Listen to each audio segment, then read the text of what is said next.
This is a really big question. This is going to take a little time to get your head round. When you first see it, please don't panic. Yeah? Have a look for things that might be familiar to you in it. So glancing at it, we've got masses of bottles, and we've got cups, and we've got solutions, and we've got temperature changes. We are looking at an MC delta T calculation at the heart of this. So make sure that you keep your cool head and think very carefully about that one. That one is all about reaction 3.2. On top of that, we've then got that we will be trying to calculate this one using the given value for 3.3 and your value that you calculate for 3.2. So they've told you you've got a Hess's law here, so you have a little cycle to build up. Now, you may or may not be able to do this cycle.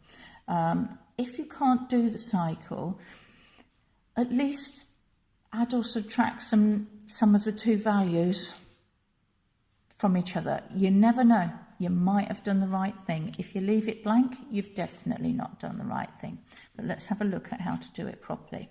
So when we take a look at the information that we've got here, we've got sodium oxide turning to sodium chloride. We've got another equation that also begins with sodium oxide and it turns to sodium hydroxide.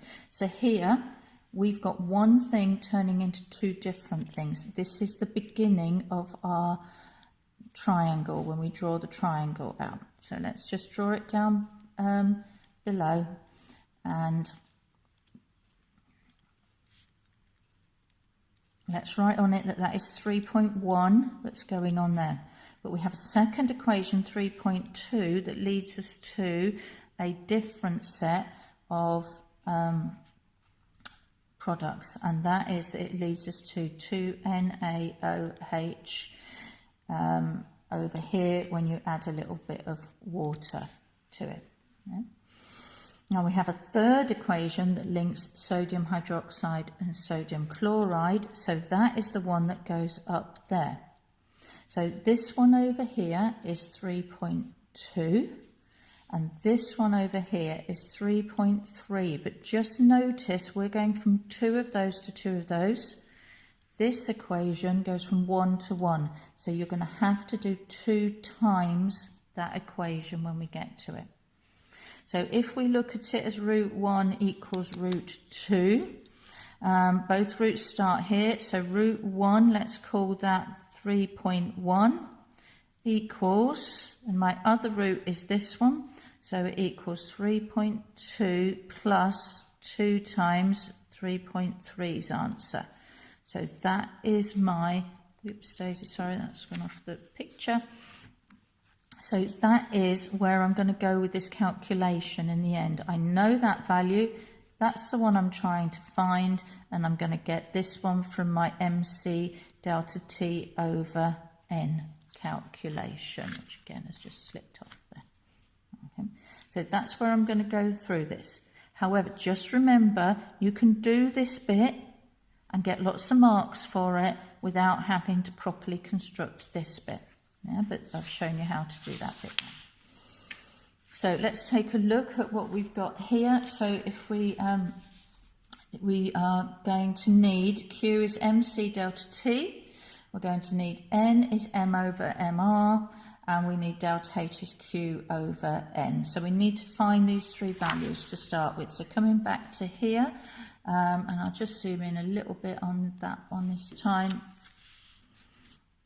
Yeah, we've got the mass of the bottle here, so we need to do a subtraction of those two to give us 1.24. We need to do a subtraction of those two to give us 25.75 as the mass of solution. When you need to do, so that's grams mass of solution. This is in grams, this is the mass of Na2O, and this one is the temperature, which comes to 35.0 degrees C, yeah? Which is your temperature change there. So taking those values, then let's pop them all into our calculations. So we've got the mass of our solution, 25.75 times 4.18, which you should remember but is on the data sheet, times 35. Yeah? And that is going to equal 3767 joules, remember? My mass, yeah, my number of moles that I have got here will be the mass that I've got, which is 1.24 grams over 62.0, and that's going to equal 0.0200. Yeah, so I'm keeping at least 3 sig figs all the way through this. I'm keeping it so that I can see what I've calculated. So now I can do my calculation here. Excuse me. So we've got our delta H is my 3767 over 0.02. That's going to give me that in joules. I'm also going to have to do a divide by 1,000 on that one to get it into kilojoules. And we will end up with minus 188 kilojoules per mole on that one. Okay. Right, taking the rest of it then, if we go back to what we had on the other page, our answer for 3.1 is going to be our answer to 3.2, which is what this one is. So it's going to be minus 188, and then we're going to add 2 lots of the 3.2, which we had on the other page. So 2 times and 3.2 is minus 57.6. Just to point out, number 3.3 there was a neutralisation. Neutralisations are always somewhere around minus 57. Okay, if we take those two together, then we end up with minus 303 as a final answer. What did it say? Did it say anything about significant figures or decimal places? Not particularly, so just keep it to the 303 there. Put your units in, 303 kilojoules per mole. Okay. So the final calculation for 6 marks doesn't appear to have a lot in it. But what they gave you in terms of sort of elements, the first element was to have been able to get these calculations done correctly. If you'd have done all of those correctly and you had managed to get the energy change from those, then that was worth 1 or 2 marks, depending on how comprehensively that was written out.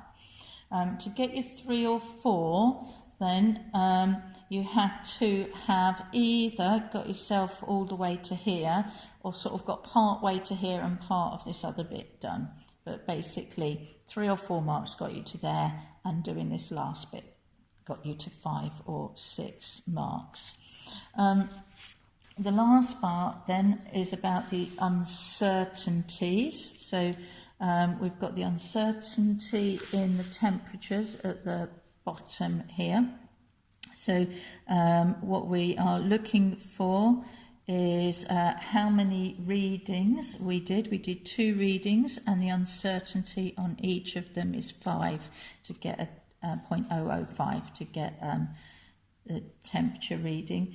And then we are going, sorry, that's the mass reading, yeah. So on your mass reading, you're then going to divide that by the actual mass that was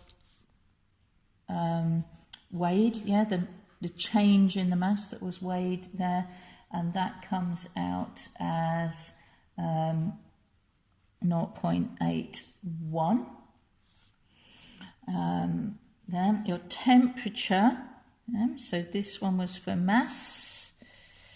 The temperature one, the uncertainty is 0.1, 2 readings were taken, and the temperature change was 35. So that comes out at 0.57. Okay, so these are both percentages when we times them by 100, which I have missed out writing down on there.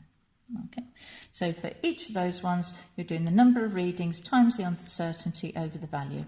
The number of readings times the uncertainty over the value, and we're remembering to times them by 100 to get to that. So there was both of them correct, gave you 2 marks there.